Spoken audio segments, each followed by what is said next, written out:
Hello friends, welcome to my channel ELS English Literature Studies with Kaur Harpreet. Today we'll discuss two another forms of poetry, the idyll and the pastoral. Actually, I have started a series on what is the poetry and what are the 10 forms of poetry, and this is one part of that video. And others videos, link of others videos will be given in the description box. If you are interested, you can check those videos. So let us start with today's video.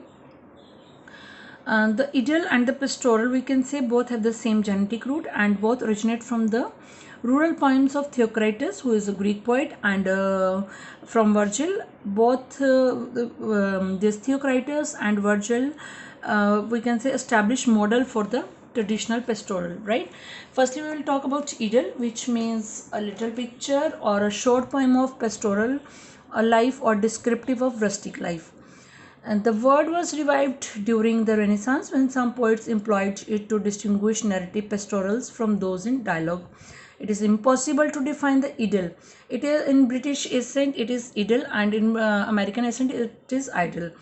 It is we can't define an idyll as a definite literary form. It is synonymous with the rustic pastoral life.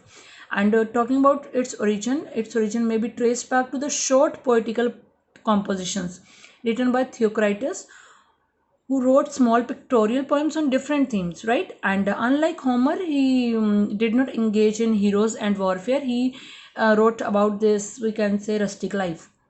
Virgil also followed the same style, and later on, this style was followed by English poets also. These English poets showed their interest in describing the simple life, beautiful scenes of country life, and the idylls were revived during the Renaissance when it came into popularity in England during this period. Theocritus' idylls are limited to small, intimate world and describe scenes from everyday life, right? Next is the pastoral. The origin of this word is from pastor, that is Latin word used for shepherd. And pastoral literature, it presents the life of shepherds and other rural folks who are free from the complexities and corruptions of city life and enjoy themselves in an idealized natural setting. Classical pastoral works means Greek and Latin pastoral works. These works date back to the 3rd century BC, when the Greek poet Theocritus wrote his idylls about the rustic life. In the 1st century BC, Virgil wrote Latin poems depicting himself and his friends as shepherds who enjoyed a simple rustic life. Shakespeare's knowledge of pastoral conventions was drawn from two things. Firstly, his education. Obviously, his education included Virgil and Theocritus. And second source of pastoral conventions, we can say, from his familiarity with the works of contemporaries who imitated their ancients by writing pastoral poetry in English. Then we will talk about the varied forms of the pastorals. Pastoral poetry was very famous among poets. As a result, Renaissance poets not only imitated these classical topics and forms only to write their poems, they also expanded the pastoral mode to include the romance and drama. Right? Pastoral drama and romance lacked classical models, but these were strongly influenced by Italian Renaissance models. English Renaissance includes Sidney's Arcadia, which is a long pastoral romance. Then we have Marlowe's The Passionate Shepherd to His Love. Then Fletcher's The Faithful Shepherdess, and Shakespeare's As You Like It. The classical poets who have used the pastoral convention with striking success are like this Theocritus and Virgil, and the English poets who use the pastoral conventions with striking success are Edmund Spenser, then we have John Milton, Robert Herrick is there, P.B. Shelley, and Matthew Arnold, right?